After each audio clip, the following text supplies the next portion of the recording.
Just wait for the camera. Okay? Yeah. Good evening, everyone. I'll read the script out before we start. Please note that this meeting is being recorded by the Town Council and, where possible, live streamed on YouTube. Please note the recording device is sensitive and live stream may be recorded by third parties, so do not say anything you do not want recorded. If necessary, I will direct all recording in the room and live stream to be stopped, but generally I want to avoid doing that. So we will normally record everything except any item taken in closed session. Members of the public may also make their own recording, but must follow our rules for doing so, including stopping recording when requested.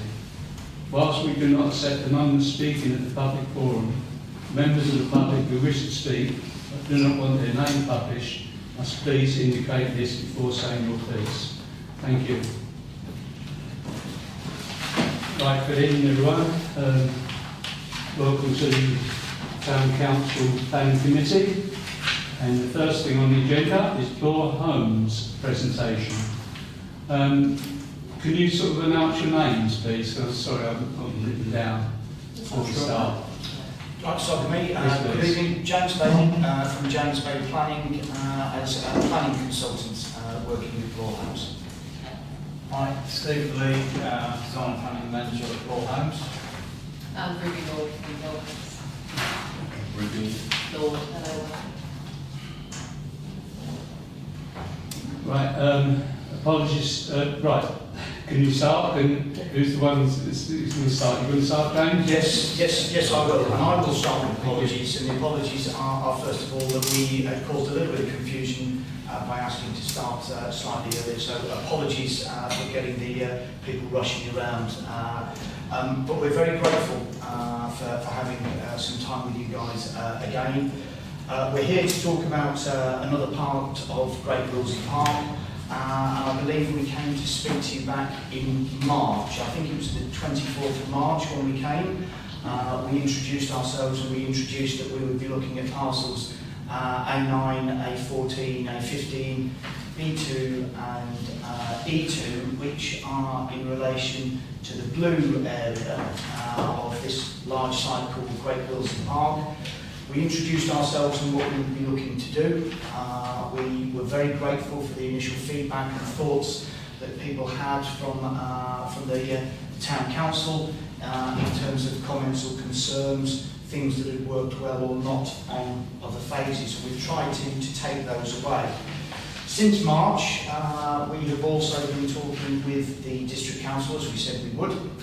We have got a situation where we have been going through a series of workshops over the course of March, April, May and coming into June as well.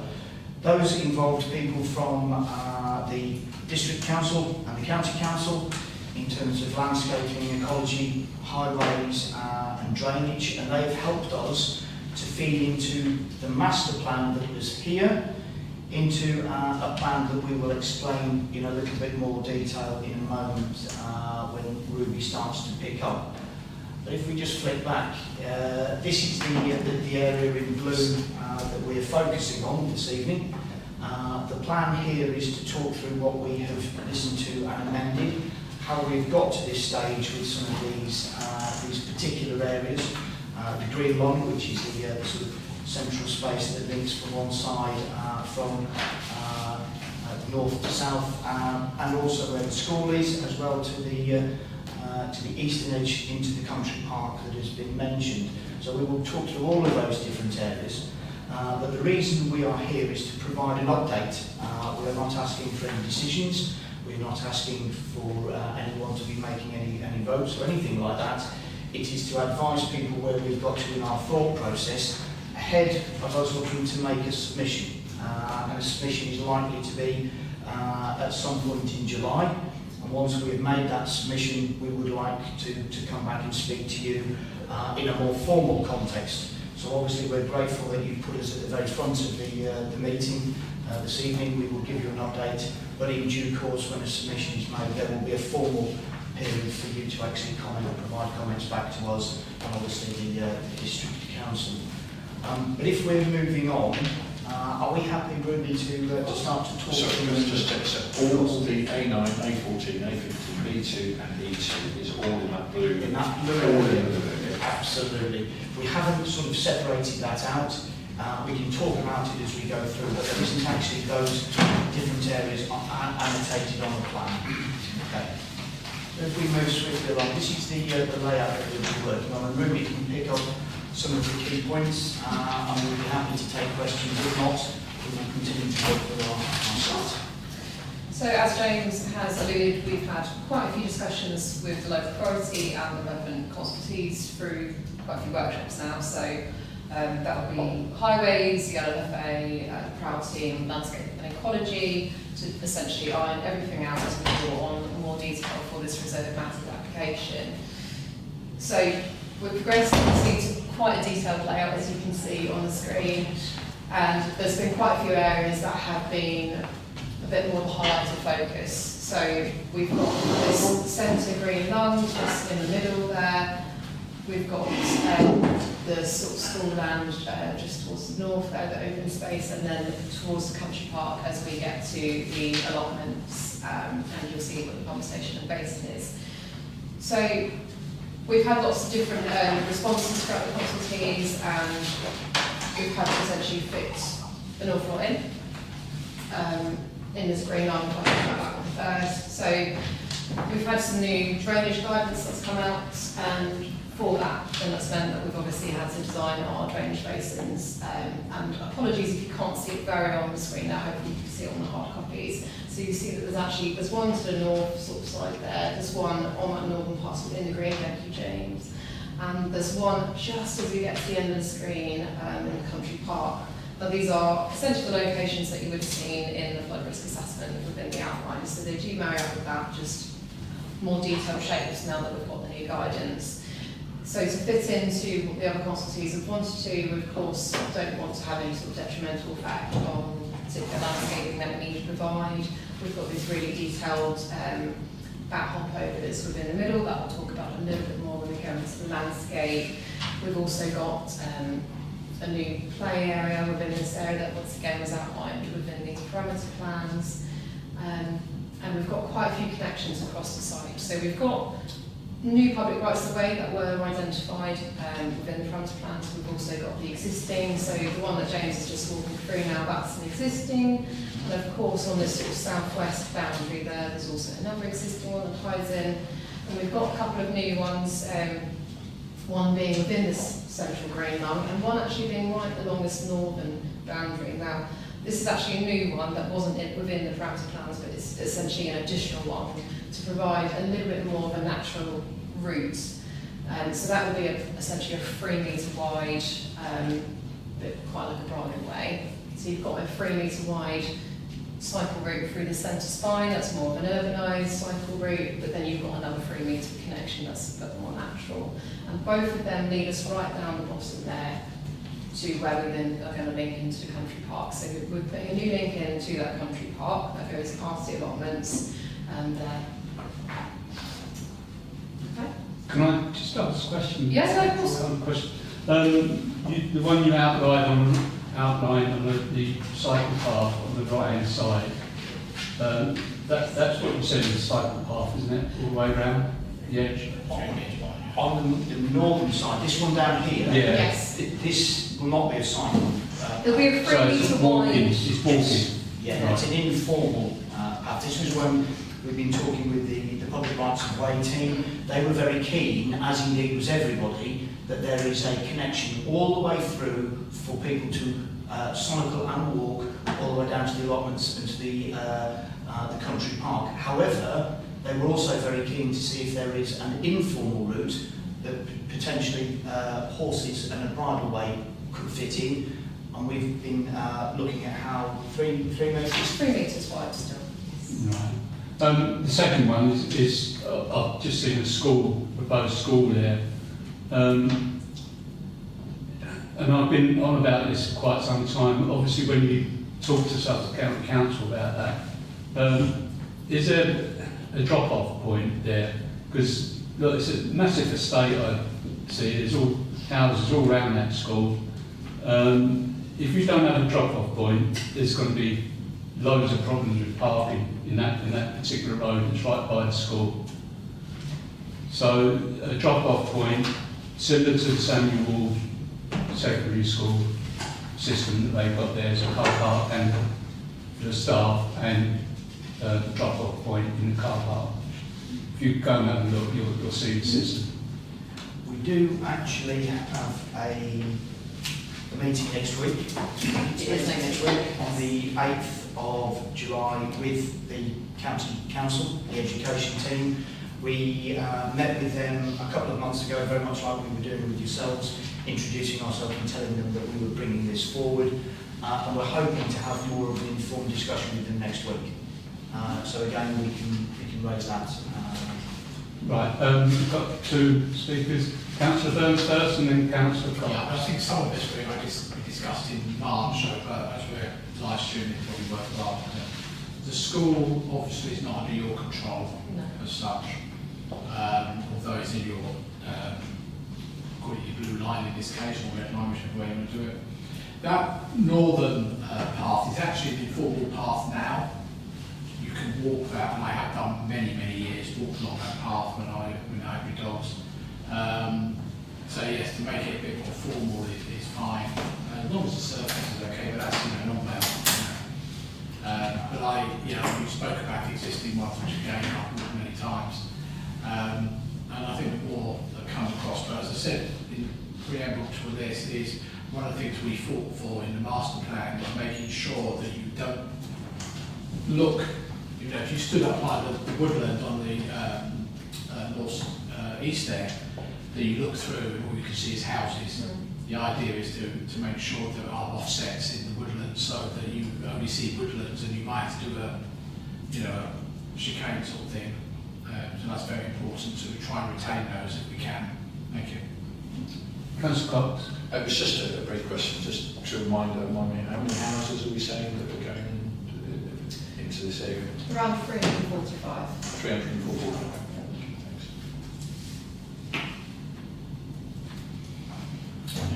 Okay, thank you. Perfect. I think that will essentially lead us on to the next slide. So remember when we met in March, bungalows and their locations was brought up, so we thought we'd just identify them on the latest plan. So you will see that there is quite a few on that southern boundary, and that's essentially from the parameter plans where the lowest density is, where we've got them there. We have integrated them in some other areas, again just particularly shown on that, those red circles just up there that James pointed to. On the left hand side, just some examples of what those bungalows can look like essentially when they come forward. Okay. Can I say that's brilliant news? We really need some bungalows. We listened to what was said last time, and particularly in relation to being in closer proximity to the local centre when that is delivered. So we heard what Pinky had said, and we've tried to reflect some of those things. Thank you. Got another speaker. Councillor Burns. Yeah, sorry, just again, I'm sorry if I keep repeating myself. Is one thing to consider is I've noticed it's on many developments, bungalows do tend to be on the outside edge of the development for perhaps good reasons. But equally, I noticed the ones that you've got near the school, there in the centre, if you like, that may cause problems in the later, because bungalows tend to be occupied by elderly people, and we have had experiences of the schools themselves not causing problems, but becoming a noisy area for residents. So it's something to think about whether that's the ideal location for that. More the ones that you sort of referring to, the ones that were probably closer to the central ones that are near the playing fields or the side part of the school. Yeah, I appreciate it, but you never know what they can end up building on site. What the county council will come up with an idea of. Thank you. Now I'm going to apologise that you can't really see all that left on the screen there, but hopefully you might be able to see a little bit further there. That's just a bit of indicative detail on some of our plans. So again, when we've had all these workshops, we've of course had quite detailed comments from landscape and ecology and from the planning officers, and we know this is a really important part of the scheme. So just for what we are providing, we have the back corridors and well, the dark corridors and back hopovers identified again once in the parameter plans. Once the lighting gets designed, of course, that's all very sensitive around those designs of the bats.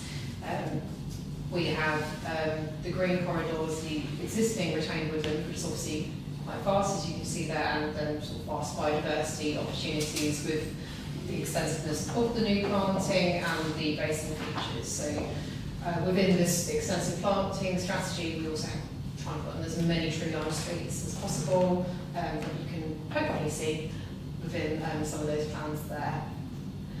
We appreciate that within West Suffolk's emerging local plan, there is a 40% green infrastructure policy.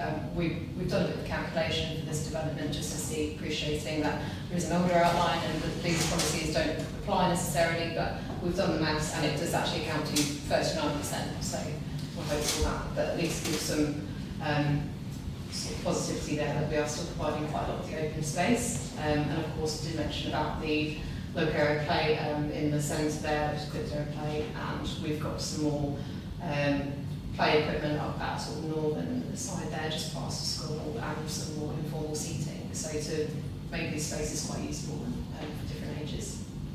Okay? Good. Sorry, yes, we can go back. Can I? It's got numbers to the just before the school, the top right-hand corner. It's got 4, 6, and 3.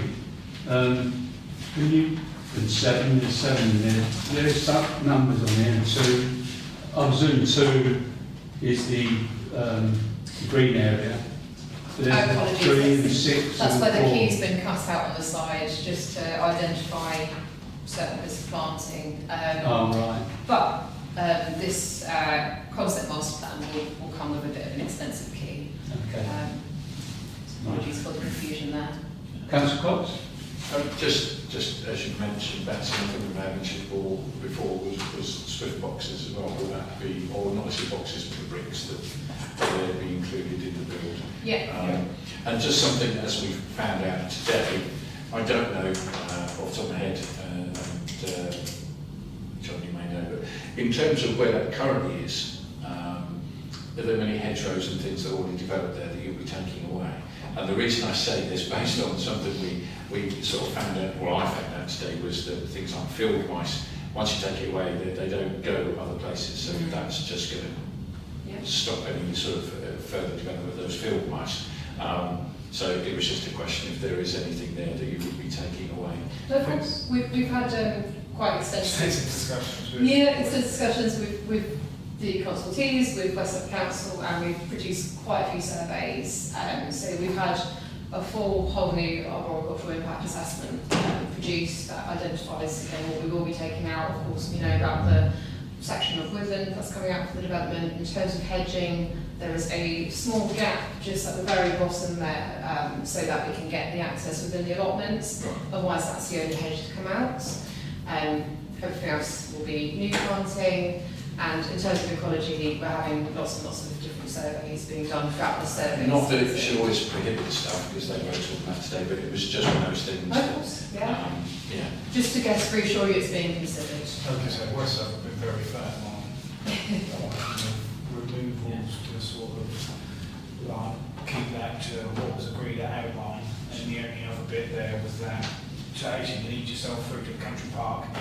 It was been stipulated, I don't want more than one opening there to actually try to make it as small as possible. Yeah, so that's just that is there. Whereas much as that hedgerow is the only one that's got to come out, that is minimal. Yeah. Thank you. I think that oh, sorry. That's Councillor Brown.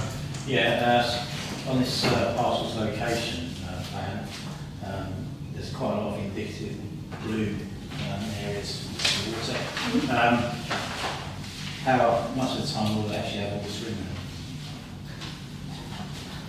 Not an awful lot from my memory, and apologies, not being a drainage engineer myself. No, it just seems, looks like some Mediterranean landscape, Yeah. all these blue bits in, and I'm thinking, well, I don't think they go out water there very often.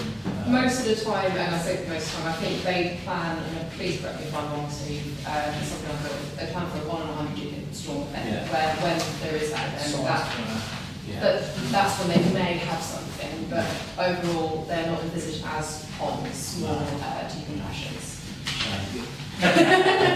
Councillor Burns? Yeah, it's well, you and I know this, Tony, that the lie of the land up there is that it ain't going to go into those suds at all. You know, we know from experience, you know, you walk up there, it all flows down to much lower down. In fact, below the green corridor, if you want to call it that, that's where they mostly go. I mean, the suds at the bottom of the track that next to Green Road is always full. But then you look at the lie of the land, it all slopes down. It used to flood down there all the time anyway, before they built the houses. Yeah, I think it's on, all that land is mostly barley grown there now. Very few, literally, I mean, there are a few hedgerows, but not very good quality out there. But we've got to keep the dead stuff, definitely. Okay. Just picking up on both of those points that have been mentioned. Again, I always liken these things to the Rubik's Cube, trying to make sure that everything that is required in today's standards, because it's very difficult to retrofit into planning permissions and things that were built 20 or 30 or 40 years ago. We've got to work with what we've got here at 2025. Even that is fast forwarded from 2015 when we were looking at this. The basin sizes have grown from a drainage perspective, not least because of storm events and everything else that we've all experienced. So as a result, some of the areas that perhaps were anticipated on this plan have actually increased in terms of their size and width. But our skill is to be able to work with our engineers and the guys at the county council to make sure that these are usable. The intention is not that they, unfortunately, not that they're going to be full of water at any given point. There may well be smaller areas that may well have wetness throughout the year, but not in a way that we would call it a lake or an existing pond. That is not the intention. What we picked up on in terms of some of the numbering that related to the types of vegetation, those are the sorts of things that our landscape and ecologists have worked out that is going to go into those particular areas, that's going to add to the green nature of those spaces, that is going to function in hot weather such as we've got now, as well as in the wet season that we know will probably be just around the corner. But equally, when we've been looking at the ecological aspects of the site, you always begin with what's already there. That some of these trees have had to come out, we've all acknowledged that, we talked about that previously. But the hedgerow right at the end, everybody was very insistent that that actually is retained in its almost entire length, which we've acknowledged. However, as we've seen from this original plan, the intention was always to get people to be able to filter into the country park. Yes, there would be an access somewhere else, but from people who want to walk or cycle all this way through, there needs to be some element of a punch through on that existing hedgerow. But again, when we were talking with the rights of way team and they wanted their area of land formalised that is more to the north of this site, ideally they were wanting another punch through to come through this way. And the council's ecologists had a problem with that. Yeah. So as a result, we had to design it so that those people who come around in that particular area will actually feature in and they will all filter through that one access point. And that leads us into the allotments as well. Is now a time to talk about the allotments in any detail, or Just a quick comeback on that. Yeah, Councillor. So that little stream that runs down through the site, which is just quite to the north, the boundary, yeah, that's a very important wildlife corridor. I presume that's been picked up heavily, so yeah, I personally like to see that really protected as much as possible. and some of the trees as well. Yeah, that form key features there. Yes. That's actually a bit further up here, isn't it? Yeah, that's the particular trees. Yeah. Yes. Yeah. We've hopefully, you see, There's quite a few offsets, and I think we do have approximately 10 metres from the red line for where that ditch falls Yeah. towards denser development to give a bit of an offset. Yeah, so that is a very sort of intensively used wildlife. I've walked down there quite often. See a lot of wildlife down there. But obviously, it's mainly all fields down there with the odd copse. But yeah, so it's a major link. So yeah, I would like to see that protected as much as possible, please. Okay. James, I'm going to pick up on that allotment. The allotments, yeah. Thank you for I've just from the aspect of the allotments, and correct me if I'm wrong, within the 106, is that something that is intended to be transferred to the town council in the long run? Was that a private management? When we did the 106, I was taking involved in the 106, but as a state, sorry. Yeah.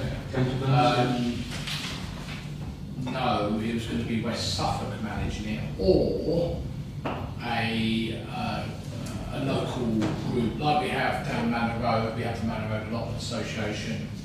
The ones up at North West are going to be done by the thingy, aren't they? Well, there's anticipation from the Persimmon side, the North West land, that the Residents Association, as we help get going, may well kind of adopt the Potential Allotment Association, which the RMG are proposing is started.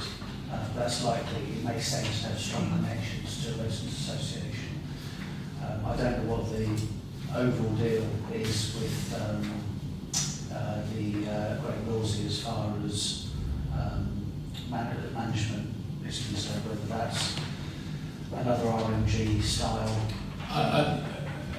Yeah, sorry, Yeah, it is. I mean, it's a bit different now that, you know, Redrose has been bought by Barrett's, so it's slightly, you know, things I don't know how it works with Blue as well. So. But, you know, there's the clause obviously, but in terms of what's there now, it's one of the things that during the, I don't know if you remember this, when we were doing the planning, we always said that the residents should be in control of all these things. And certainly where I'm very quickly, you know, where my daughter-in-law lives, down in Harlow, that was RMG, and they're very keen to offload it to the Residents Association. So I suspect that's what it'll end up being. And it's just, I suppose, The initial point. Sorry. Councillor Cox? So you may be answering that point, but I mean, it would be worth clarifying whether you know in advance about the upkeep of land and who's going to be responsible. I mean, if you're aware of things of that in advance, do you know what the situation will be in maintaining the open spaces? We haven't quite got that far down to the actual fact of still got to get to the point where we're owning the land and other stuff like that to then facilitate the fact of where we would go out and know from the management of the open spaces who will be doing that. Sure. Come back. Just to take into account that obviously there's various different developers. It would be quite nice to have millions of different groups to manage it, so we've at least got some consistency and we can support the residents in some facets. So if you could talk to the other developers as to who they're using and we have some sort of consistency and support the long-term residents of how that would work. Yeah. Thank you. Thank you.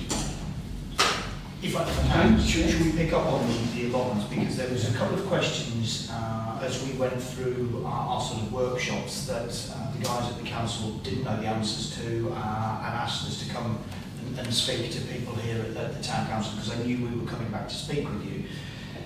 The way we've drawn them is that they are fairly generic standard plots. But it was suggested that actually breaking the way those plots are formed could be of benefit. People didn't know if that was the case, nor do we. And equally, how you access this sort of area. Obviously, this is an area that you would be coming all the way down through this particular phase of development and from beyond. Whoever was then looking after these allotments, you would have access to a car park. And it was about the lock arrangements, if you like. We'd anticipated that it may be that the car park was locked, and then that there would be a separate access then into the allotments themselves. But again, that's people having 2 keys. We didn't know if there is an experience of where that's worked better. And the district council will go out to town council and see what they know or prefer. We don't know the answer. It's not a big thing. We know that allotments are important, but again, it's minor details that are helpful in how they're going to be used. Just follow on to Councillor It was any help, when I was in Exmouth Town Council, the allotments there, there was a key to the allotments, and the car park was inside that area. So on your diagram here, it would simply be a gate across the entrance way, so that you use one key, you get in, park your car, and you can access the allotments. That's how they did it in Exmouth. That's how they did it in Bushes. Where's the key? Who's the door? What's the key? A lot of holders have a key. All of them. Yeah. Or have a key or a code lock, whatever it is. Whichever. But it's only one gate that accesses the car park and everybody accesses therefore, because that is part of our discussion where there's just, I don't know whether you need a separate pedestrian gate.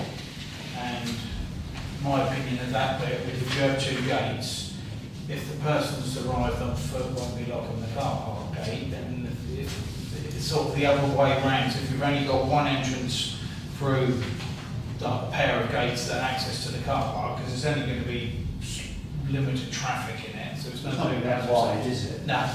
And I think that was like, if you've only then got one lock and one key, if you're the last person to leave those allotments, at least you're in control of If probably you've got a wheelbarrow full of stuff, you probably would go through the big gate anyway. True. Okay, Councillor Bowman and Councillor Burns. Yeah, for the allotments, will there be a water supply? That's important. Good point. I do a lot of allotments and yeah, so you need a water supply, you know. You see, well, people struggle with a drum of water, yeah, it's not, yeah. It's very heavy, isn't it? Yeah. Hand pump for the separation. Yes, that could happen actually. Councillor Burns. I think one thing to consider for this is what's right next door, which is the country park. Is they're going to have to be parking for the country park as well. I'm not necessarily asking you to provide it, but it could be, and I know from experience from the Manor Road one, you know, there's not that many people using, although the allotments are all used, not many people, you know, you haven't got rows and rows of cars parked there all the time, is whether or not there should be some sort of combination between the two. And that's something to think about. Yes, you know, you could argue, oh, well, people are going to have to come through the estate, but it's either that or they're going to have to come, you know, up Couples Road or, you know, somewhere like that. So I think that's something to consider. And I appreciate it's not in the blue line area, but I think it's something that the West Suffolk should be considering. So as I mentioned earlier on, you know, we'd like to see that facilitated a lot earlier than potentially 15, 20 years away. Am I right thinking that the initial intention was for that to be accessed from the other end of the country park? Car park. I'm just trying to look at the master. Yeah, the original master plan. Where's this for? Is that where? So we never definitely that the country park. It's good site because of course you've got the Couples Road is basically a country road, and it's not exactly the best thing. And also the people of Calford Green will probably not want lots of cars parking outside. You know, it's there to divide the estate away from the not using. So where that road is, where number 3 is, you know, that's I think that's Couples Road, isn't it? Yeah. Coming up there. Yes. Yeah, there may be something there, but you know, you may end up having 2 people because the people in the estate if they're living right over, let's say, next door to the 143 on the Red Road part now, they're unlikely to walk that far, I suspect. So, do they want to come all the way out of the estate, come all the way down, and they've got to go around Chalkstone Way, which is increase the traffic there, you know? So I think it needs to be thought about now rather than later. Yeah, it's a good point before I come to Councillor Cox. It's a good point because people always drive to these country parks, I'm afraid. They don't walk there, do they? So, in Calvert Green, looking at this, would be the best place to park. So that's where they'll end up, if there's not a car park in the green area, you know, the country park. So it's got to be car parking inside that country park, no matter who it is, really. Councillor Cox.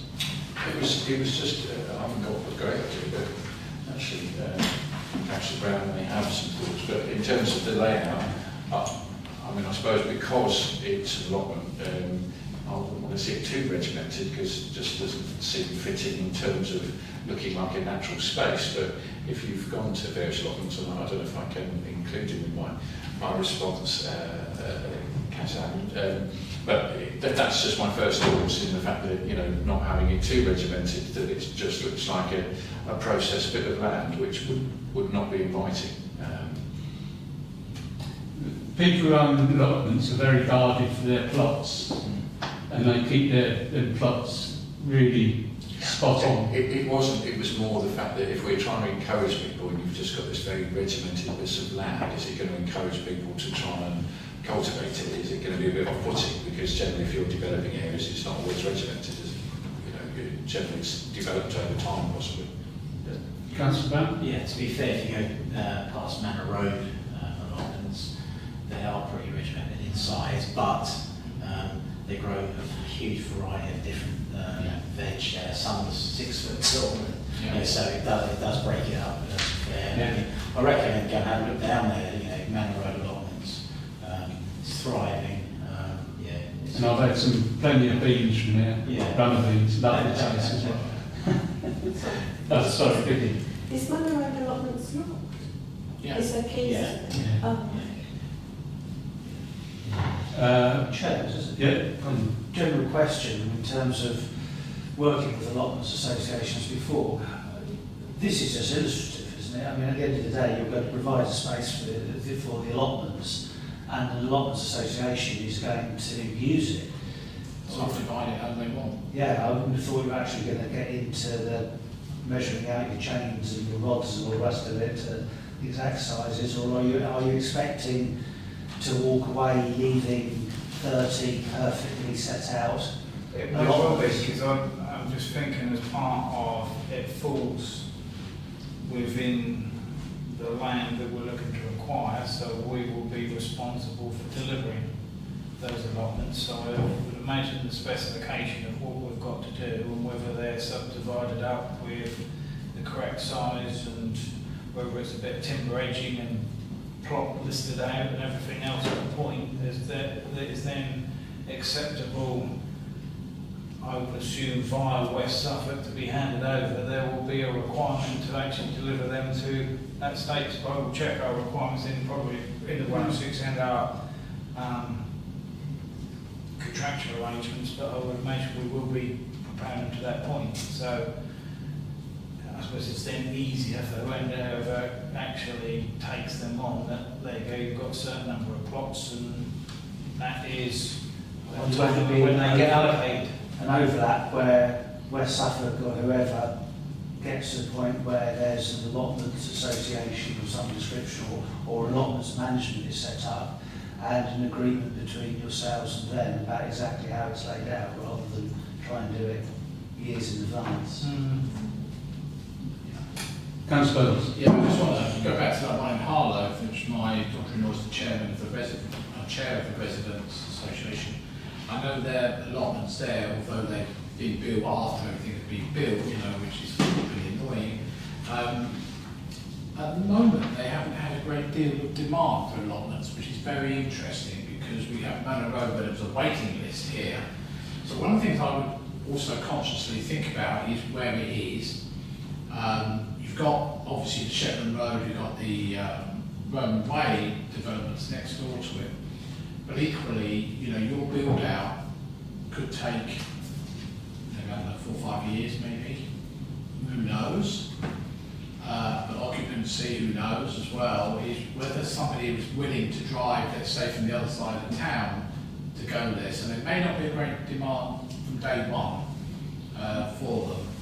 But equally, the ones that my offspring had, he hasn't got any more, I think he had half a dozen allotment plots to grow a lot. So it wasn't regimented.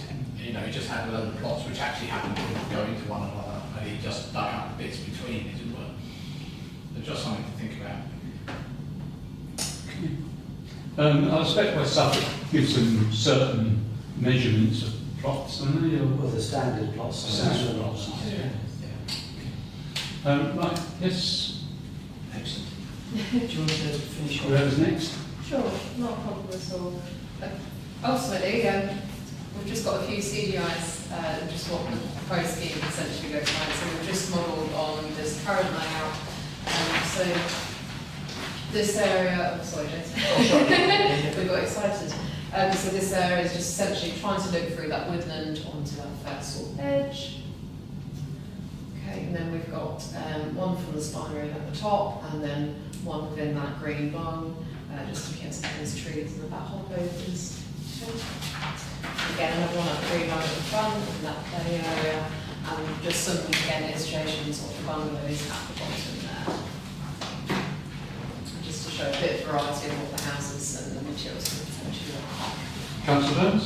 Yeah, I think I've seen your developments before. Are these CGIs based on the plans, or are they just CGIs or something? They're based on this current layout, yes. I always like the variation of colours, otherwise it just becomes, you know, a stock estate.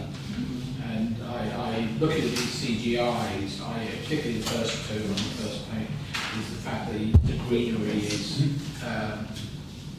you look at the houses and they're not looking at a whole load of other houses. And the thing, and I think that, they all look good. And even, even, I don't know if you call it, sort of those, the third one is a Georgian type thing as well. So I do like those, especially the colours. It's like, Yeah, I entirely agree. They're all different, aren't they? Which is really, really good. It breaks it all up. Yeah. Councillor Brown? Yeah. Will these have solar panels on them?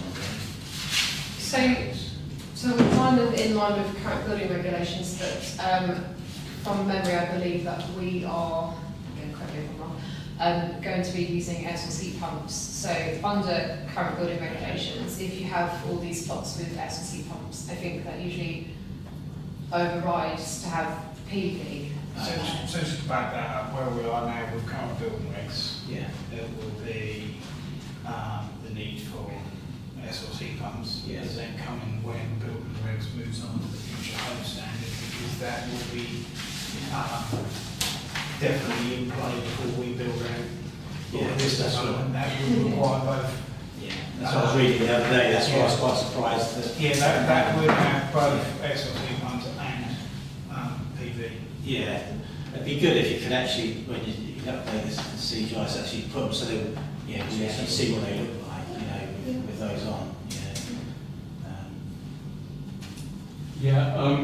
On that, West Suffolk Council has regulations on the noise and the size as well, don't they? When it comes to that source heat pumps, is that They right? have mentioned that to us, so within the reserve matters to submit essentially a bit of a noise mitigation, manufacturer's details, just so we can identify size, any impact, any mitigation. Because these look big houses, so they need to be quite big, don't they? To be honest, is that correct? Surprisingly, they actually look quite a lot smaller. We currently have a development being built with air source heat pumps in Suffolk, in Thurston, and also plus for the houses. We'll certainly provide some more detailed information in the submission. Right. Thing is with those is that they're built to a lot more higher standard with insulation, and that's the key. Yeah, Exactly. that's important. You're so right there, yeah. Yeah. That's what it needs to be, and the size of the radiators and everything, yeah. Councillor Cox first, and then Councillor Byrne. It's a small thing, and I think looking at the AR sort of designs in lots of different colours, I was just wondering whether we could do something with the bungalows rather than just seeing if that's that it isn't just a constant James, similar. do you mind just getting to the bungalows page? That's easy. That's the bottom one. I'm sorry, the layout and the bungalows. Sorry. I've loosely called it the bungalow page. Oh, so you sorry, you have. So apologies that we haven't got this everywhere, but No, you did. absolutely will incorporate, again, verandas of different colours to try and break that up so they don't all look the same. But absolutely take that on board. Yeah, thank you. Councillor? Yeah, I know you mentioned about submission sometime this month.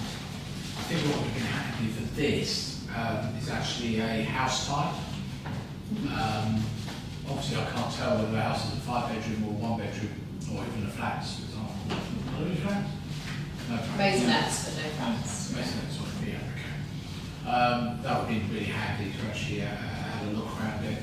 A couple of other questions. Well, I'm sure I asked this last time. So again, excuse me because I can't remember last week. Construction traffic. What? Can West Suffolk said anything about that at all? Avoiding Chalkstone. Avoiding Chalkstone? Yeah. That was. So you'll come through the Willsey estate? Sorry, it's off. So we will come through. Meadows. We will. So this parcel A7 that connects to our Yes. parcel A9 is where we will be coming in. Yes.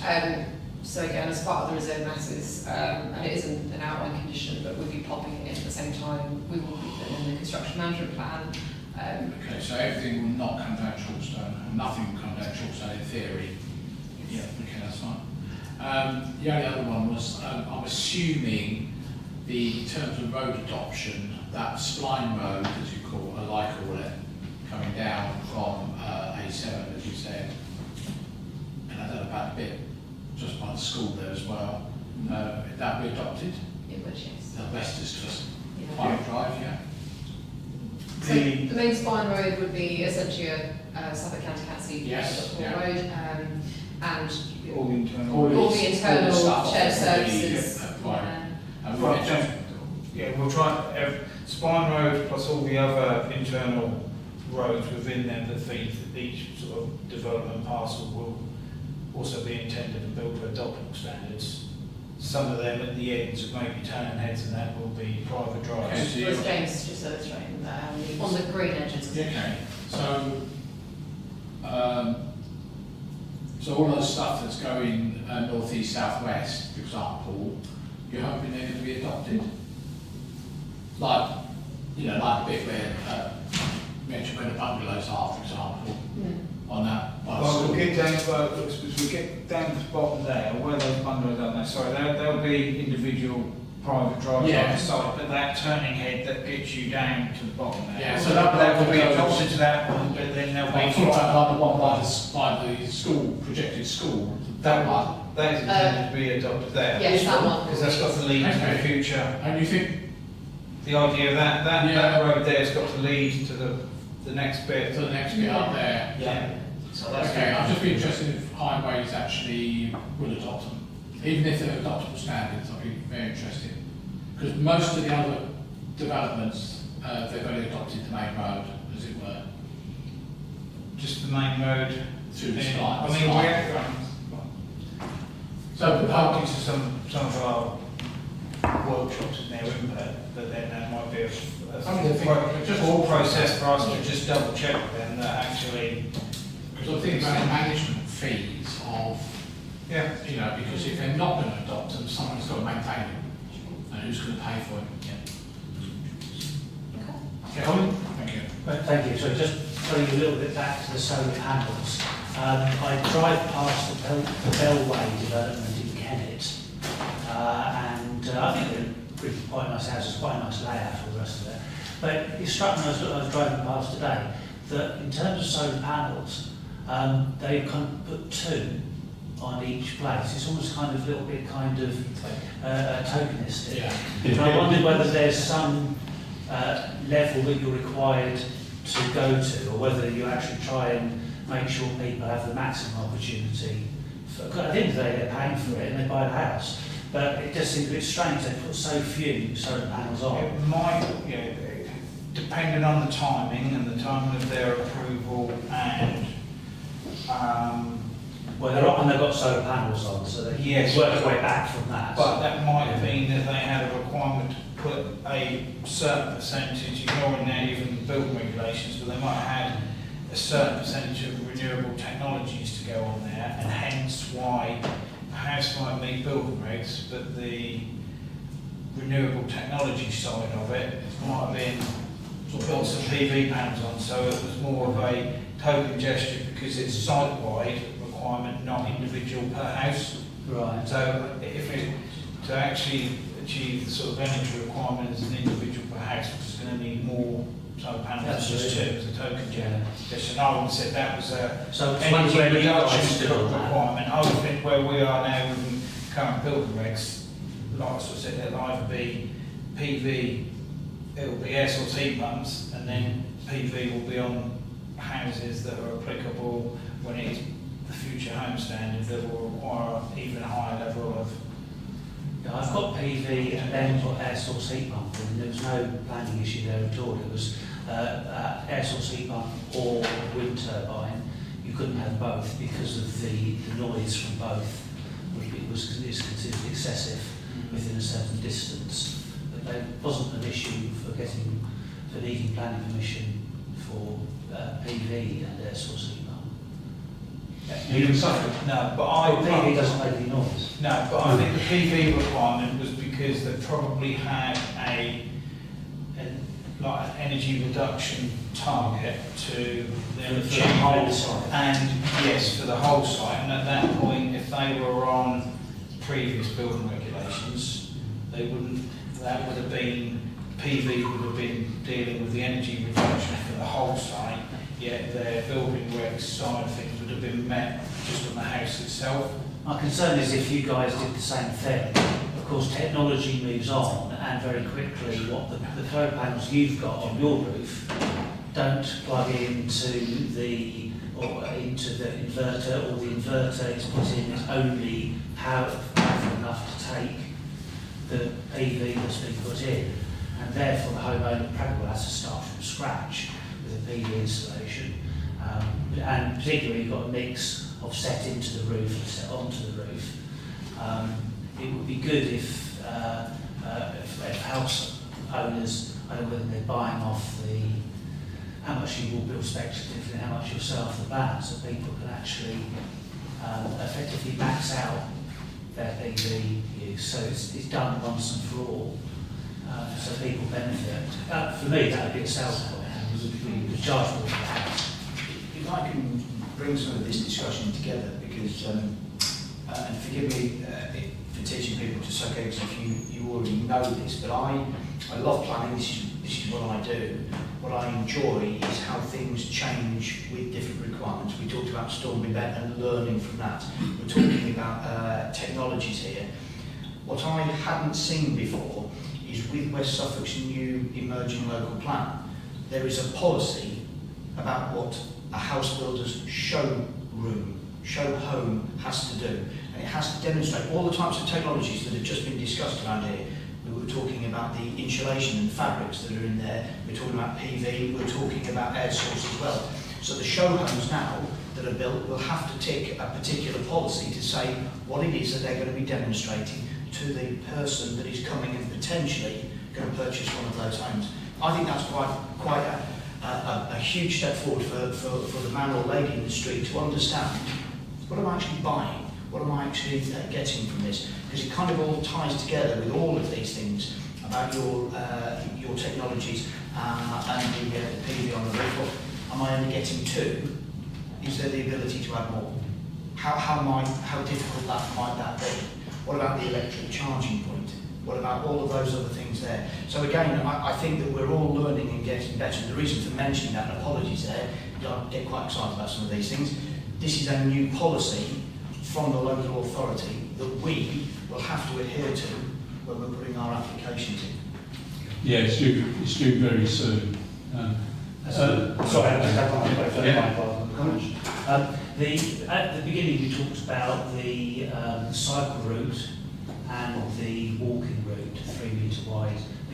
Do they connect at the bottom where the allotments are? Is there an opportunity to connect them? Because I thought, oh, there's a running route for somebody, but actually it's a U shape if that people can do it. They can't go the whole way around because it doesn't connect to the May bottom. just stand up for this so I can demonstrate how I'm going to might be easier for you guys. Oh, there you go. So further down. So if you just zoom out for a second, and I will just. So obviously, yes, we've got the main cycle route that goes all throughout the development, and then apologies, it's probably not the clearest. So this 3 metre route goes up and down here. So they do connect just here by the country park. And I then, thought that was a road. You just pointed at what I thought. so the cycle path continues all the way up to here. So what's the path on the far left? You can just see the corner of it where the red line is next to it. There. So this is an existing public right of way here. But there's no connection to that. So there is a connection, sorry James. No, at the bottom there's not a connection. There's a connection at the top and not at the bottom. Yes, there is through the centre here, but not through this one here. And that's so that we're avoiding any further tree removals at this stage.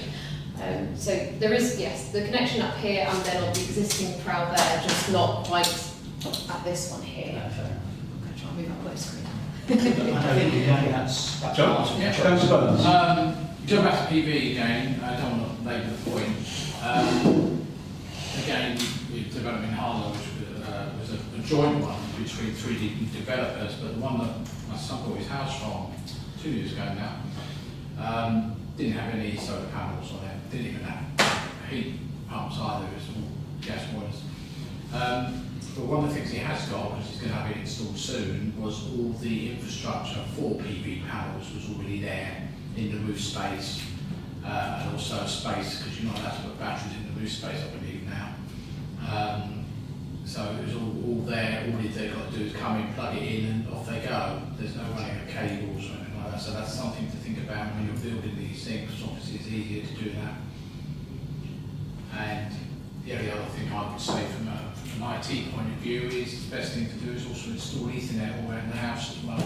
There's a number of people who want to plug things in, like you used to do the old days with TV aerials. Nowadays people don't do that. Yeah, I think batteries are very important when it comes to PVs. Because you charge the batteries up during the cheap rate, which is evening, or the night, I should say. And then you use, during the winter as well, batteries are so handy for the winter time as well. So, it's because the PVs don't charge as much.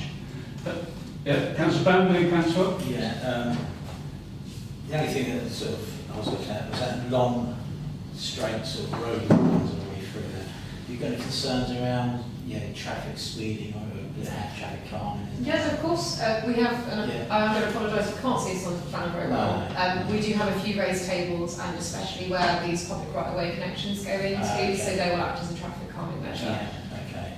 Yeah, from the drawing, it just looks like this. No, of course. And that's what I'm saying. Thank you. Yeah, they normally have them where people walk, along the pavement, so that they walk across them. Then they're sort of crossing points as well, don't they? Yeah.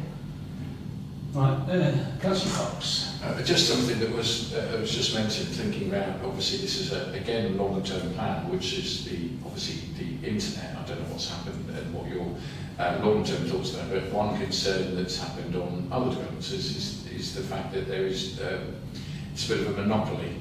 So you've got one provider and nobody else they've got no choice. And obviously long-term, there's still no choice. So that is a bit of a concern that they can be charged what they like, because actually you can't get anybody else in there. And I'm not saying that it's not good to start to get really good internet speeds and so forth, but longer term it is a concern for me, because they can do what they like and there isn't a chance of everybody else getting in. Good point. Yeah. Councillor Brown. Yes, sorry, on that very point, outside my house, they've dug the road, the path up 4 times, putting different internet providers cables in. Are you going to actually put a duct in the pavement there, or is it just, you know, going to be free for all for internet providers just putting cables as and when they wish to, you know? But all the utilities will essentially be. Yeah, we will be providing ducts in there.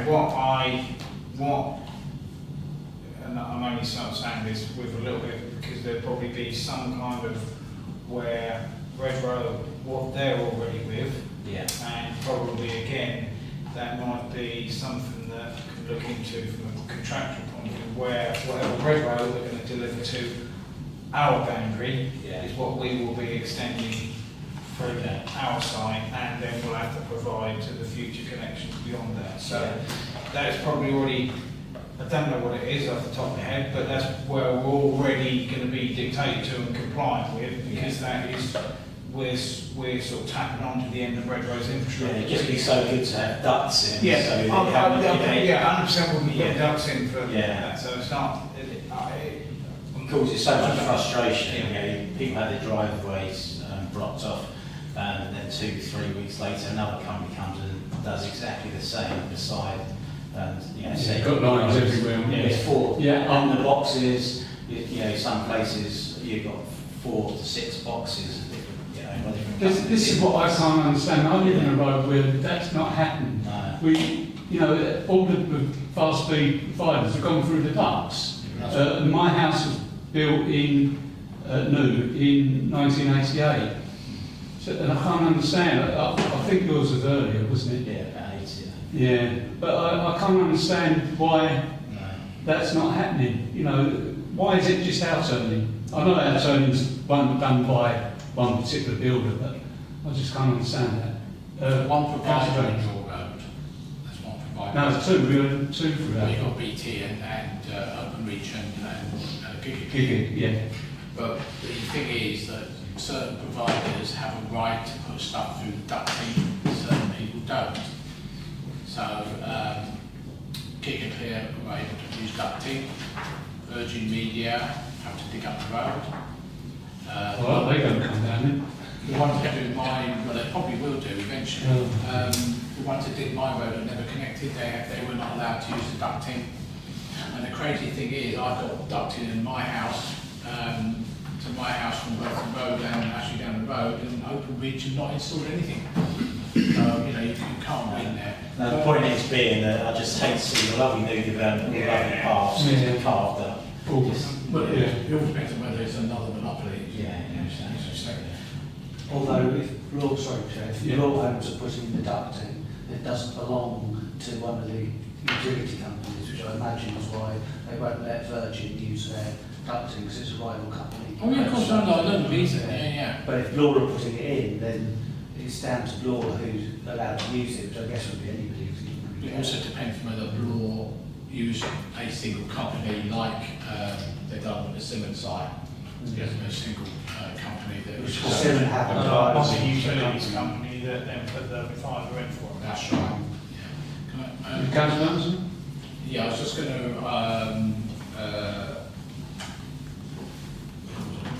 Actually, Come back to me. Shall I come back to you? Yeah. Right, is that James? Is it anybody else? James, can you continue? Yeah.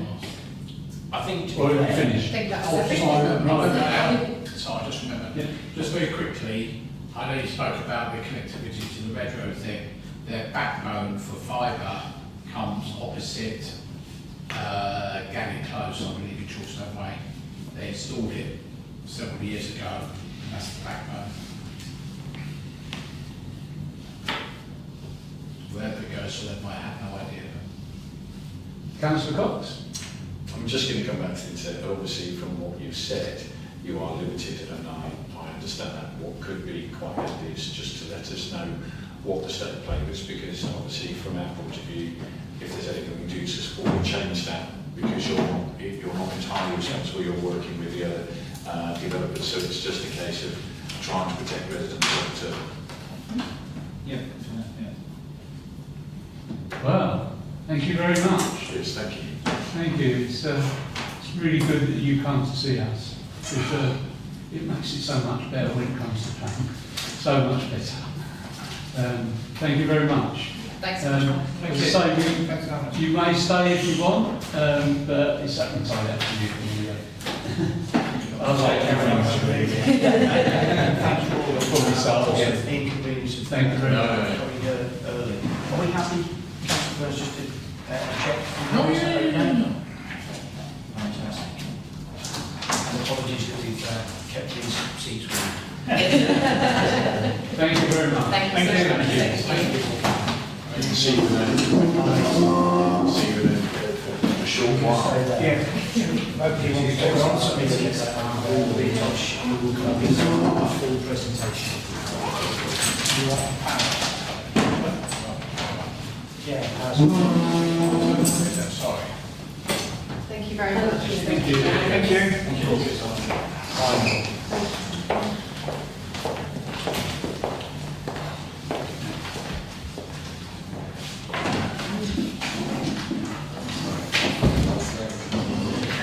This one will sign.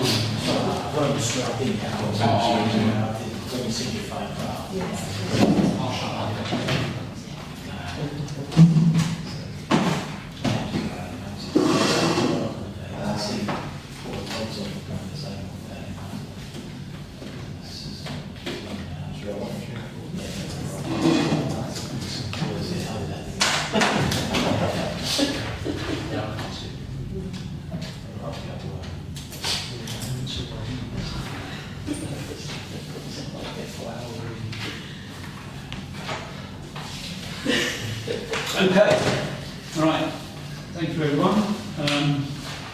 Item 2, which is apologies for absence, please. Councillor Martin and Councillor Smith. Okay. Item 3, declarations of interest and request for dispensation.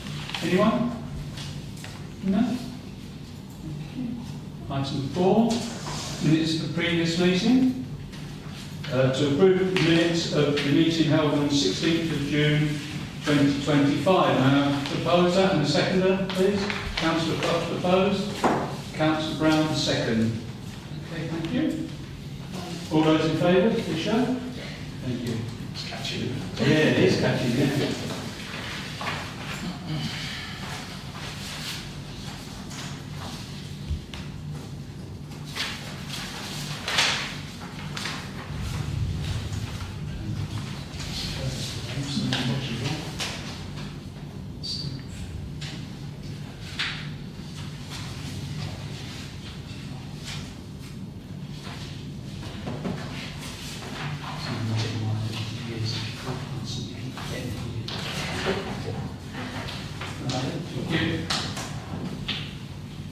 Item 5. Matters arising from those minutes, please. Page 190.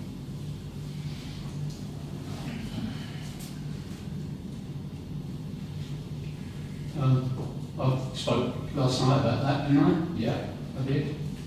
Which is B25, page 91.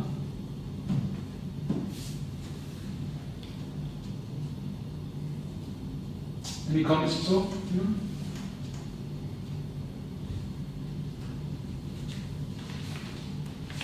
Page 192. Any comments? No. Okay. Thank you very much. Item 6, update on derelict sites in Haverhill to receive updates.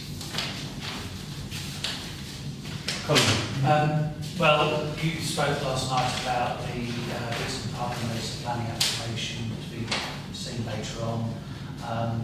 There's been a response from the District Council, from the portfolio holder, that asked his officers to look at each of the sites in turn. I've arranged a meeting with the Director of Operations, Mike House, and I'm seeing on the 16th, and this is one of the agenda items to run through he provided a description of his understanding of the situation, which is not entirely in line with our own understanding of the situation, and Councillor Burns sent through a useful kind of set of aide-memoire which I will use for the meeting, so that he's as up to speed as we are. But at the end of the day, obviously, we do accept that West Suffolk don't necessarily see it the same way, even if we're convinced of our case, they may well be equally convinced of their own. So, but at least I know where we stand. Brilliant. Any questions? Charles, what date was that meeting? 16th of July. That'll be online, that's right, won't it, Colin? Yes, it is a Teams meeting. Tom? No, actually, I'm going to post them. Oh, right. Expect that way. I see your eyes, your determination in your eyes. I think that also, it suits me. Yeah. Oh, yeah. Right, okay. Item 7. Excuse my members of the public. No, Mr. Chair. Speak? No, Chair. No? Right, thank you very much. Item 8, consider planning application. I would invite members of the public or member of the public who wish to address the committee in relation to a planning application to speak ahead of the committee, considering each application in turn. The first application is EC 25 0954 HH, replacement cladding to front and rear elevation. Mr. Carmel Tonnes, 80 Cambridge Way.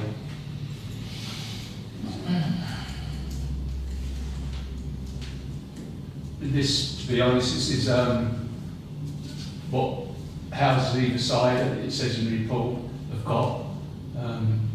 Councillor O'Cready? I was kind of surprised that we need a planning permission, so happy to propose neutral. Thank you. Okay. Second of the neutral then, please? Unless you've got any other comments? No? Yes, Councillor Brown? I was second neutral, I was going to say that's what came up last night about the hemp buildings. That was, Yeah, they've got insulation as well, the same as the others, what the Avery. They were built 50 years ago, so we're ahead of the curve slightly. Yeah, so, right, okay. You've got a second here? I've got that as quick. Yeah, that's right, yeah. All those in favour of this show? Yeah, let's carry. Application 2, DC 25 0962 FUL.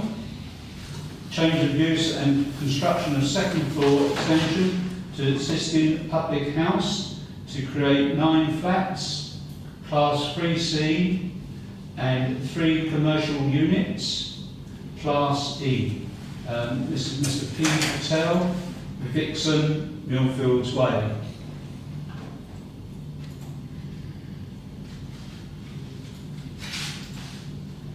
Now these have got 3 one-bedrooms, 5 two-bedroom, and 1 three-bedroom, and there'd be 3 shops. But to be honest, I can't see them 3 shops.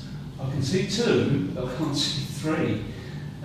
Councillor Burns. Yeah, I know a lot about this. The third shop is actually on the side facing the car park. Ah. And it is basically some what do you call them? Folding doors, bifold doors type thing. What, from one of the other shops? No, to the side of the building. There are 3 properties. There are 12 parking spaces, underground car parking spaces, Yeah, wow. which is going to have to be dug out, and also another story added to the existing structure of the building.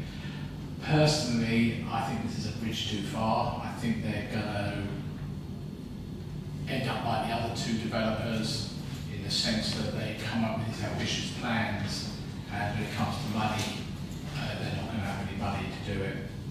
So where's the third shop Can you point it out, Colin, please, where the third shop is? It's on, Is that the one down by the stairs? The top photo, is it? stairs.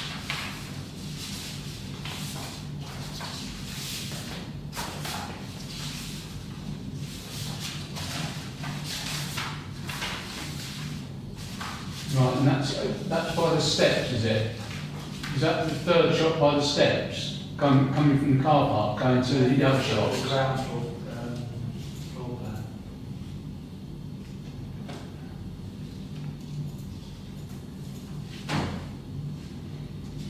So it's not really labelled, unfortunately. No, well, I've already mentioned this to the, so there's two shops on the, what they call it the basement level, which is actually the square. Square, yeah. And the other one is on the car park level. So it's up by the steps, you know, as you go up steps into the car park? It's Golden Square. yeah, basically. So if you look at the ground floor plan, are you on the ground floor plan? That's ground floor. Yeah, so, oh,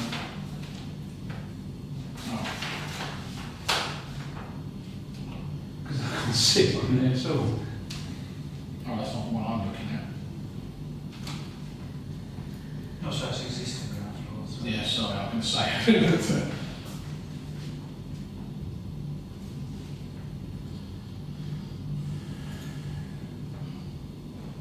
See it right in the middle there?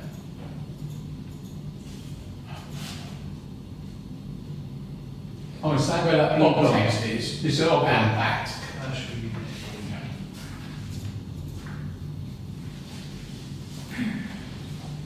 Hold on, sorry, where is it? So there's the steps, bottom Oh, right, that's the steps. Okay. Yeah. You go up the steps, up the steps, little way along. and apparently along that right-hand side there, it's supposed to be bifold doors. Oh, right, and that's the shop. That's the shop. Right. What I don't understand is how you're supposed to get in there. I have to say, Is there a little door? Is there a little door there? there's bifold doors. No, I'm talking about that. There's a little opening below it, where the stairs Oh, I are. think that- What's That's, that? that's to a flat. That's sort of, yeah. Oh, it's a flat. The plans are not very well done, No. I have to say. I've already said to the planning officer about various things. Personally, I've said to the planning officer, I think 3 shops is probably too many, because, you know, in Strasbourg Square, the council owned number 1 Strasbourg Square, which is now a boxing gym. They spent nearly 2 years trying to rent that out and couldn't get anyone to rent it, that's why it became a boxing gym. The old plans never had any more than 2 very small retail units in there, or, you know, mattresses or whatever. And they think this might be too big, too much for that area. They're only going for 9 flats, and I know why they're doing that, because they don't have to do any S106. So that my personal view is, if you're going to do that and you're going to use that existing structured building, you really should be looking at enlarging the flats. But there are various other problems. For example, they've been quoting the 2012 National Planning Policy Framework, not the 24 version in all their documents. Their design and access statement actually says we're in walking distance of the railway station. Which, Well, to be fair, that's, you can walk a long way when you. well, of course you can, but what's a relatively, you know, Darlingham maybe, you know, or whatever.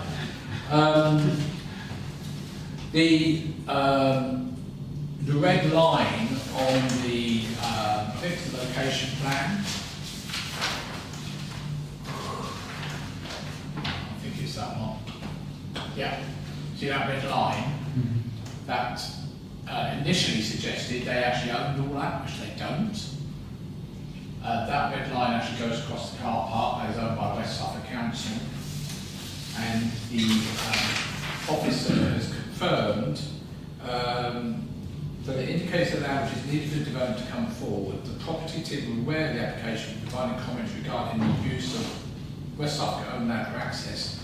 But equally, I can see the applicant has not signed the correct certificate to show they don't own all the land, I'm also concerned personally about the fact they're going to plan to put another storey on this building, and I'm not certain that it will actually support another storey up there for the flats. I think it's going to, I know the original applicant for the 22 flats that were going to go in there, who went, bust. They always said we couldn't put another storey on that, so I'll be very surprised about that. So but the downside of this development, unlike the other development, was nothing is going to happen to the car park, where the previous application was they were going to renovate the car park, enlarge it, put lighting in it and everything else, and that's not going to happen now with this. The 12 parking spaces are dedicated to the residential, which I think is it may or may not be enough. But more importantly, there is no space for deliveries and no space for customers of those shops to go, because the car park under the lease terms is actually dedicated to the community centre, the shops that were there already, and what was the pub. But once the pub closed down, that was lost. A bit like the Atherton and Ellis site, when they closed down, that was access was lost. So property need to sort that out, but we have a big problem anyway with car parking there now, because 60% of the car park is now occupied by residents parking nearby because CP isn't together. Is that definitely written down that the public provision for the pub died when the pub closed? Yes, I've got it in writing from West Side, from actually from St Edmunds Street. Wow. Yeah. So Right, they look that far ahead, it's just bizarre. Isn't it? Same with Atherton and Ellis, yeah, because otherwise it becomes a ransom strip across the land. Councillor Cox. I thought it was shared, I didn't think they had dedicated spaces for the pub there. As far as I That was know. lost when they... Yeah, I know, but I thought the whole car park was shared by all the users. There wasn't actually dedicated car parking spaces for the pub or anything like that. No, it was shared by the pub, the community centre and the pub, when it was a pub. Yeah. But since that's closed down, that's been lost. No, it just surprises me that that's the case. Exactly the same with Atherton and Ellis, exactly the same. When they shut down, that was all lost. Yeah, I can understand that because that was all to do with business, but that car park was a shared car park. It just seems that, that they, as far as I'm aware, they didn't have, say, right, that's 12 spaces. No, it's just shared. Yeah. You got there first, that's what it was. Yeah, there's no lines there as such, is there? No. At all. No. I'm Councillor not saying Cox. it wrong, John, I just said it's just bizarre. It just seems really bizarre to me. Councillor Cox. It's interesting what Councillor Burns has said. I think we've I think as a town council, certainly from the previous meeting, we'd love to see something happen. We'd love to support this application. I think there's enough concerns raised already to say that I don't think we can. And for me, I'd like to say you need to provide a greater explanation, greater detail to try and array materials that at the moment we have, because it's not clear enough that we could support it from a planning point of view. That's my only point at the moment. I just don't think that we could, based on the amount of concerns we have with the lack of clarity. Even their plans were clear enough.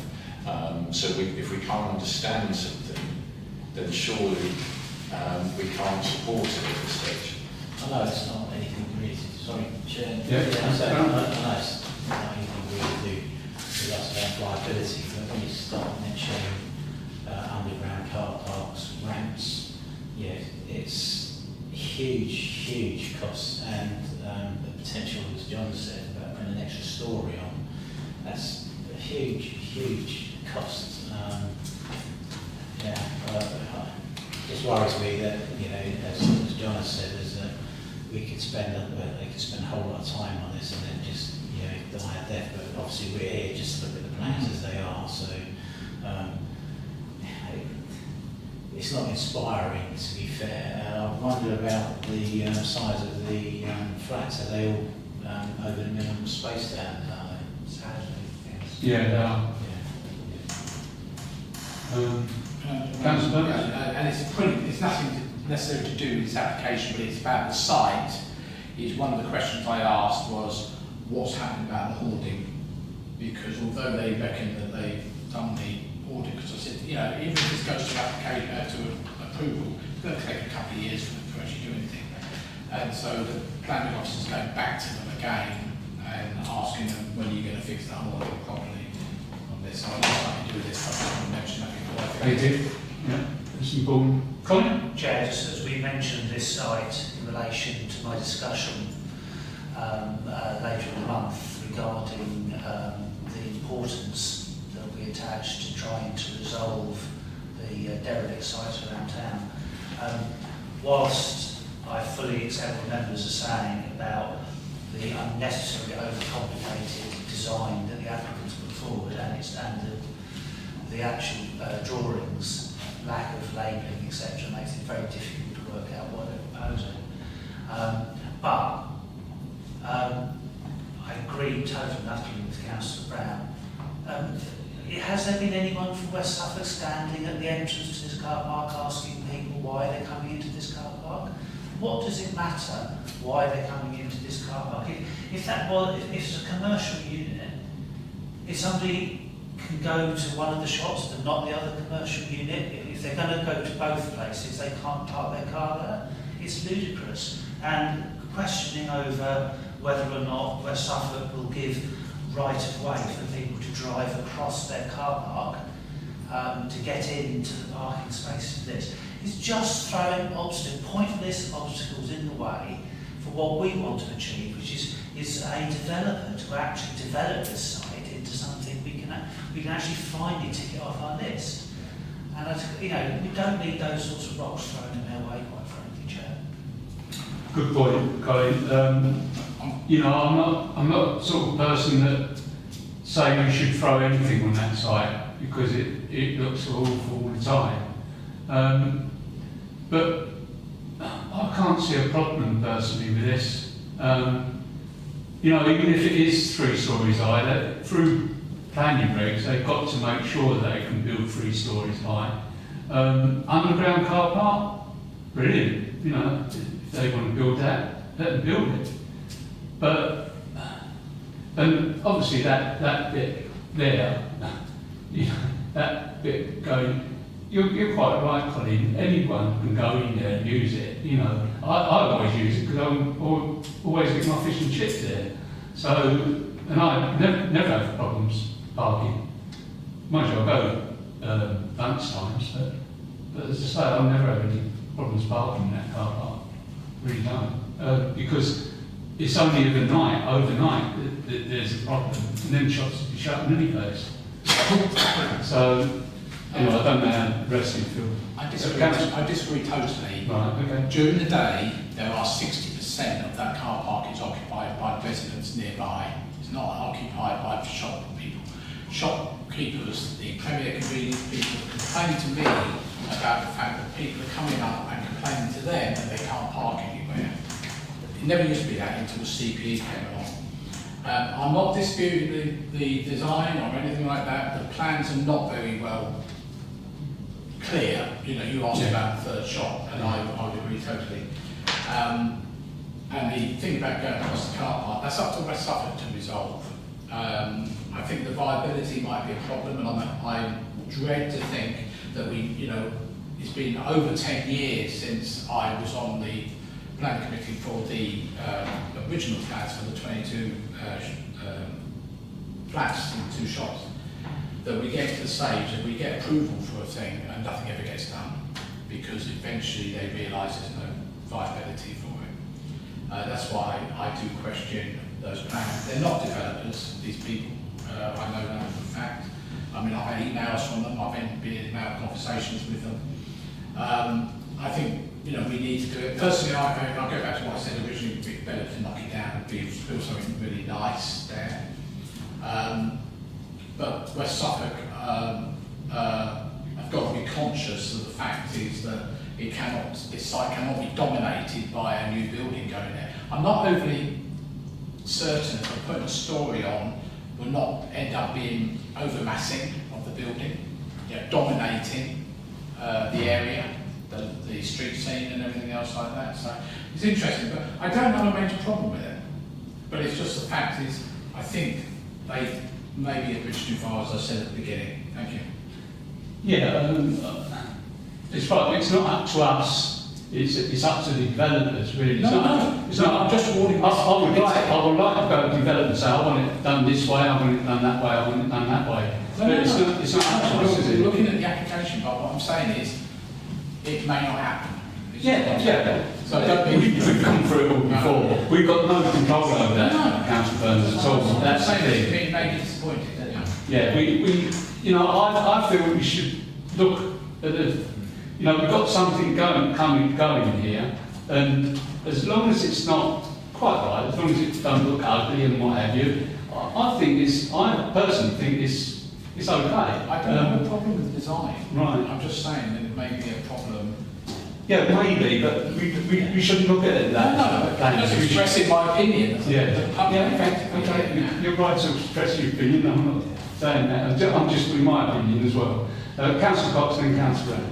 I mean, to hear what people have said, and I also accept what Colin said about the fact that, okay, we can see it may be complicated, they're not professionals, as Councillor Burns has just said. My suggestion is then we propose neutral and allow planning to do whatever they need to do, and we don't block it. And it's down to the idea of them picking out any problems. And I suppose if we do block it, then we are stopping. Hence what Colin has said, that we do want it developed. So I would suggest we propose neutral. Councillor Brown. Yeah, we've been, moaning about this site for so long. These plans are in front of us. As the chair was saying, it's not for us to decide if it's going to happen or not. We can only go on what's put in front of us. I just hope that West Suffolk, and I think that's down to us as West Suffolk councillors, is to try and put as much pressure on West Suffolk to try and alleviate potential problems in that car park. There was a plan around moving some of the so-called flower beds that are in there that actually have never been maintained, and they're just basically obstructions, to parking. So, I think we should push West Suffolk to do their bit, because it's a team effort, I think, to get this over the line.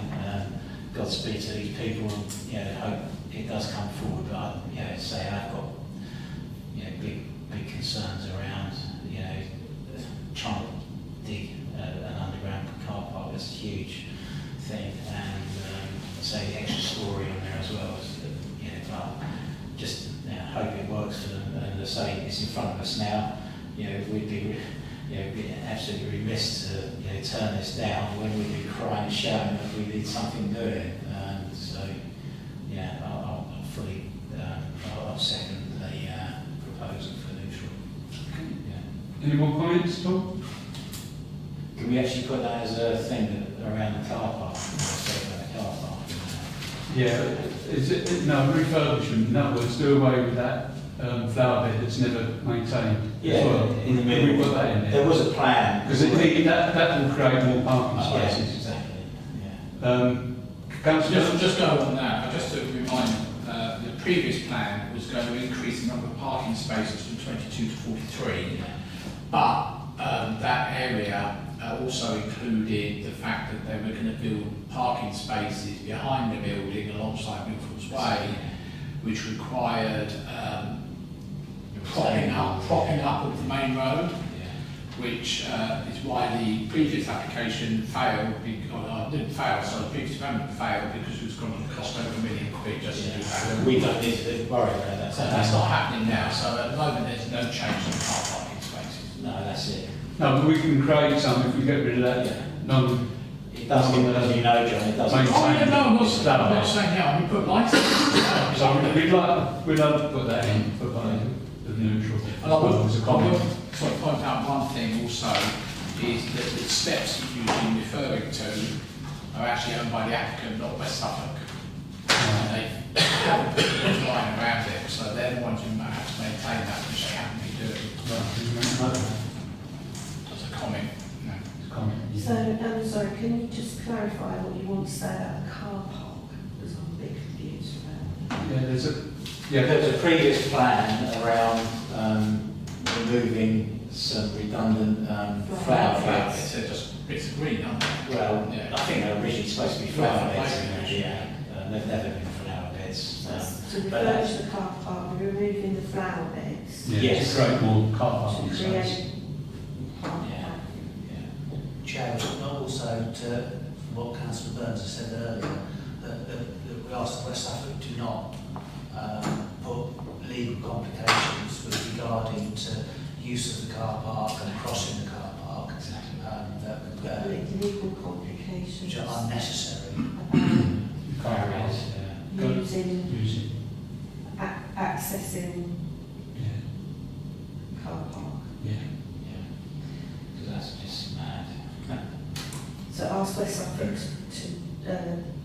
to not put legal complications in about accessing the car park. And use of the car park. And use. use of Access across and use of. access across and use of car. Okay, thank you. Sorry about that. No, it's fine. I was a bit confused by that. Right, no, you say it. Right. All those in favour, please show. Yeah, that's carried. Thank you.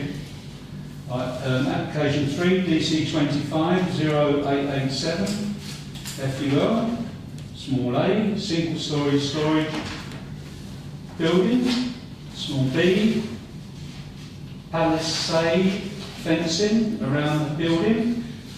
This is Mr M Newton, LMK Thermosafe Limited, and this is 27 Rookwood Way. Is there any comments on this, please? Councillor Greening. Yeah, just obviously great to see that they need more space, that they're doing well as a company. Happy to propose neutral. Thank you. Councillor Brown? Yeah, second that. Can I ask a question? Is Thermosafe a company, do they get involved with flasks? Are they involved with flasks? No, No? what it is, I think, is, I may be wrong here, but what is, I go past it quite often, but I think it's where you can store documents in like fireproof. Ah, right. Thank you very much. Right. Okay. All those in favour, please show. Yeah. Yeah. Let's carry on.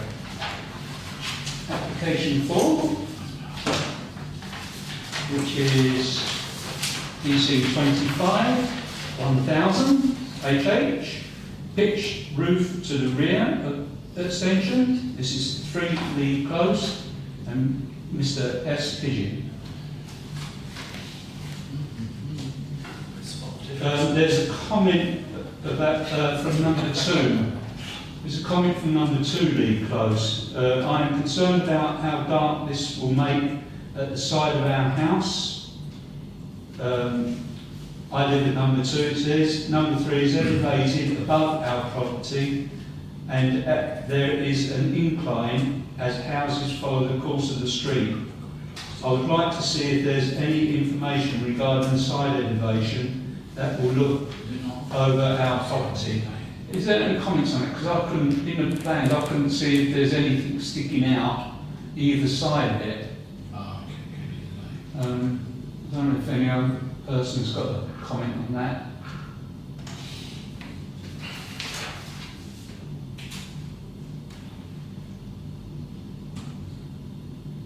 I want to apologise that I downloaded these on Sunday, that came in yesterday. Oh, That's right. why I got it, sorry. Right. So, yeah, I must admit, I don't look at yours. Sorry, John. Oh, That's look at one. existing. So you look at the side elevation, top right.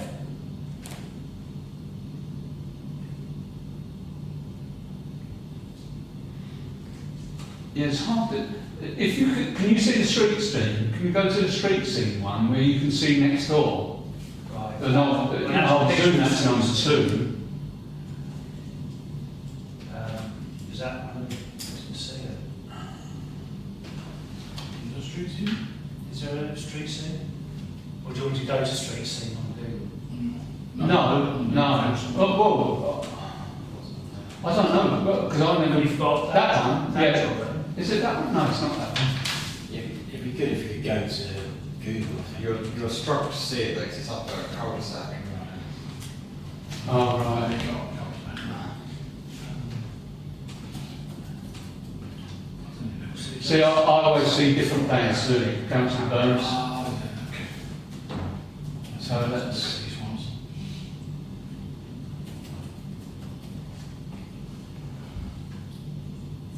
Yeah, on the plans that I saw, they looked, you know, the depth of the houses looked the So same. go to the right, Colin. It's up, there's that little road there. So it's that collection of houses. And is it up in the front or the back? Is it up in the back? The extension is back, yeah. But Yeah, again, but even with the extension, it looks like it's level. It's level with the next door's house. You know, there's no bit sticking out, front or back.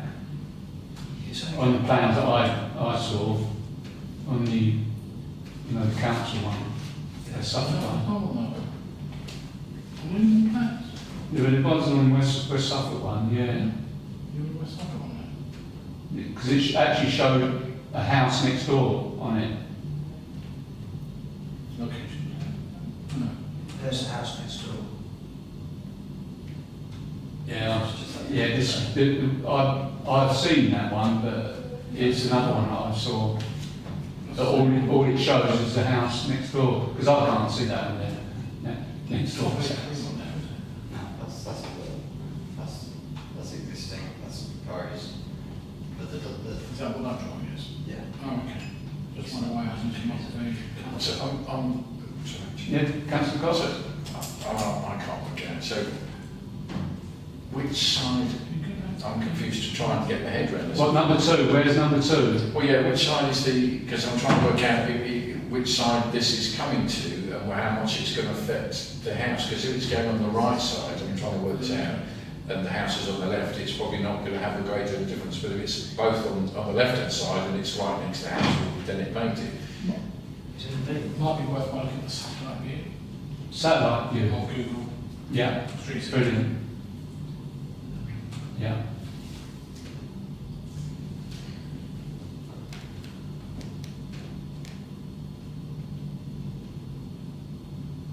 Obviously, you've got the.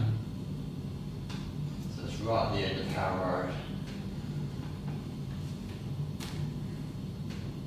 I know who you are. Yes, and I think it's the last house, it's that end one. That one. He's pointing at. Yeah. I You think- see? Can you go nearer, Colin?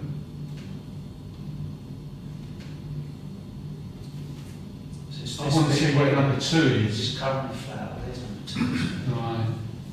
One. It's going in the back. How accurate those are. Yes, the extension coming on the back. And Yeah. if it's, that's difficult to say because he's saying there's an elevation. Yeah. Yeah, so it's this thing here in the middle, which currently is a flat roof, looking like that, which is that. And that's going to be built up. Oh, is that what it is? That's going to be pitched. But it's not an extension. It's only It's one one and a of the half pitch roof. high house, isn't it? It's a Yeah. bungalow. Councillor Burns?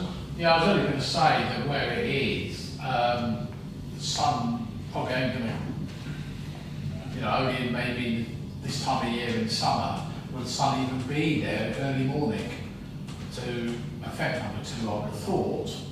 If you look at the satellite view again. Oh, okay. If you go back to the street view, Colin, Yeah. So that's as close as I can get. yeah, if you go, yeah, about there. And then, if you go slightly further down the street in the opposite direction. Yeah, now if There's you a go, tree in the way. yeah, now if you go see more dates, top left. And then do the one from 2009. So you can now see that bungalow. So it's that one there. Didn't know you could do that.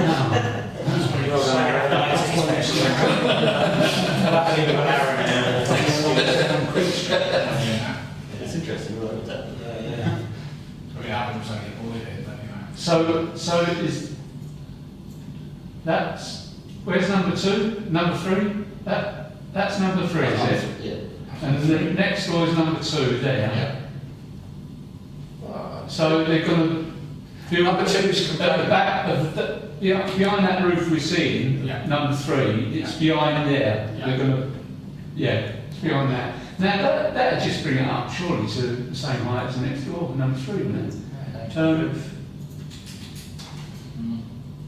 Yeah. Oh. So it's to the top of the roof.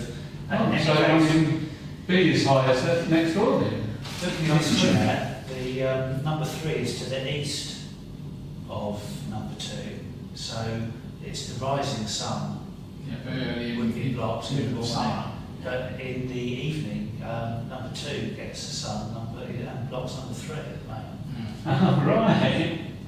Well done, buddy. Right, Councillor Grenny. Personally, I kind of struggle to see a problem with it. No, The extension's not already there, it's the same floor print. It's going to be 2.2 metres higher than it is now. I don't think it's a big deal, so I'm going to propose neutral. Thank you. We have a second? All those in favour, please show. Thank you. Next item is item 9, street trading licence. We haven't got any, no? Item 10, which is matters to report. Any matters to report? Anyone? I think the only one would be just to move that thing I mentioned about the Vixen and the hoarding maybe into that. Might be better place for it. Okay. Councillor Brown and Councillor Fox? Yeah, Sterner Road, section I know it's in the minutes, so that's bring it up there. So basically, what we've now found out is actually the section, is it 265? 278. 278 is the Suffolk Highways bit where the actual exit from Stirling. So basically, what happened is they got refused by Suffolk County Council, and then just went ahead and carried on with the business. And when we chased this, when I chased it previously, I was told that by West Suffolk that they'd spoken to the applicant, and the applicant had said to them, well, it's in the hands of your colleagues at Suffolk County Council. So she presumed that it meant that they was processing, not that the fact is that it had actually been turned down, because I think it was around March time that I wrote to West Suffolk about it, and it had been turned down in November, the previous November, but they didn't say that, so it's been in limbo for all that time. So obviously, I don't think you can see the letter that they've got 14, they wrote to the applicant, and they've got 14 days now to come back with what they're going to do about it. Yeah, because at the end of the day, the safety concern themselves and the committee here around that tanker being in there. I feel sorry for the business, but it should have all been ironed out during the planning stage. Any idea why the Suffolk County Council turned it down? No. Councillor Burns? Can I suggest that we could get a copy of the rejection, the rejection letter? Because I wonder if they wrote to West Suffolk and West Suffolk haven't passed it on. Because the applicant would receive a decision notice saying, yeah, that's fine, go ahead and do it. Yeah. They've done all that, and then Highways have come along after the event, because it was ages ago they got approval, didn't they? Well, to be, No, before November. yeah, No. yeah, because I think they started using it before Christmas, didn't they? Yeah. Because I'm just thinking, if we get hold of that, you'll know why it's been rejected. Yeah, it just seems to be And a who they little write bit to? Do intrusive. they write to the applicant or do they write to West Suffolk? But I can't understand how they can, give approval when another council, i.e. Suffolk County Council, hasn't come back and passed their part of it. It just seems bizarre. Colin? I would imagine, Chair, that the approval was conditioned, Yeah. i.e. you can have an permission if you have condition 1, 2, 3, 4, 5, 6 you need. Yeah. And one of those conditions would be that you secure section 278 approval for change Yeah. in the access. That, of course, may be complete gibberish to the applicant. He Yeah. just said, oh, I've got approval, didn't bother reading page 2, and just went ahead and did it. Yeah. So it seems like the enforcement officer's got to get involved, isn't it? Yeah, yeah. Certainly. Yeah, in the 14 days. Yeah. Councillor Dunn? So the decision notice from West Suffolk was issued in February 2023. We're just looking at the conditions.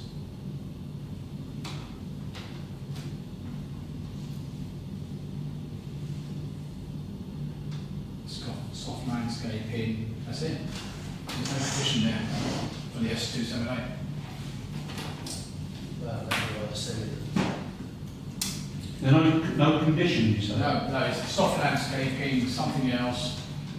Conditions are. No, medium. So, we provide details of lighting levels, statement setting out why a lighting scheme is required, statement confirming compliance with the Institute of Lighting Professionals. No development above ground shall take place until details of the treatment of the boundaries of the site have been submitted. As to designed and height and materials of screens, walls and fences. Any planting being removed. And the final one is no development shall take place until a scheme of soft landscaping for the site is drawn just to a scale of no less than 1 to 200. Yeah, so they didn't condition that anyway. So that means then that Suffolk County Council has not communicated it, That's that way around. that they turned it down. It seems that West it's Suffolk. I'm not communicating. Oh, no, so, The decision notice from West Suffolk Council should have had it conditioned, Yeah. but it doesn't. So therefore, it's probably It's gone to the top. I think it's only thought It was enforcement. further. I was going to say there's nothing to enforce because they haven't failed to comply with the condition. Yeah. They put the pipes and everything like that, but That's weren't right. asked to weren't made to get permission. It wasn't conditional. I suppose the only thing would be is that they have conditioned the plan numbers, so whether they could get them on that, Possibly. because It was a specific plan saying that that's the agreed egress and entrance to the site. Yeah. Yeah, but Chair, you'd expect that you would to obtain all necessary permissions Yeah. would be part of that. Yeah. Yeah. And it's definitely strange. there's no other application.